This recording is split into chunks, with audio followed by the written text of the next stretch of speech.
બની જાય એવું સરસ મજાનું કરોડો રૂપિયાનું સરોવર જ્યારે બની રહ્યું છે, તો આમાં જે પણ વ્યક્તિ પોતાની યાદગારી લખવા માંગતા હોય તો નિસંકોચ આ ખૂણા ઉપર ટેબલે આવી અથવા ધીરુભાઈને કહી દેજો કે ભાઈ મારું નામ બોલો. ધીરુભાઈ, આ અરરાજી આપને 1 કરોડે પહોંચાડવાની છે. ના ના બર પોગી એટલે શરૂઆત હું આપને તૈયારી કરી, આજને છેલ્લો બોલ દેવાનું લેવાનો નથી ને એટલે પોગી ભારત માતા કી.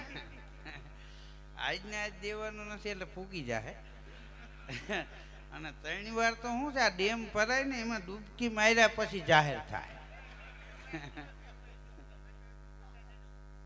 હા, તમને મોજ આવે તો વચમાં ભાઈ બોલતા જઈજો. આમાં શું છે, નામ રહનતા ઠકરા નાણા નહીં રહન, કીર્તિ હંદા કોટડા એ પાડ્યા નહીં પડન. એટલે આવા સારા કામમાં નામ રાખી જવું. હા, માણસનું શરીર નાશ પામે છે, નામ નાશ નથી પામતું. હા, એટલે તમારા કોઈ વડીલોનું નામ રાખવું હોય તો આ જે 1 લાખ બોલ્યા 1,01,000 તો એના ઉપર તમે ચડાવો કરી શકો છો. અનાથ આશ્રમ વાળા એક ગામમાં ફાળો લખવા ગયા ને તો 1 2 ને 2 છોકરા લખાવ્યા. બોલો. પછી ત્યાંથી નીકળી ગયા કે આખા ગામમાં આટો ફાર માર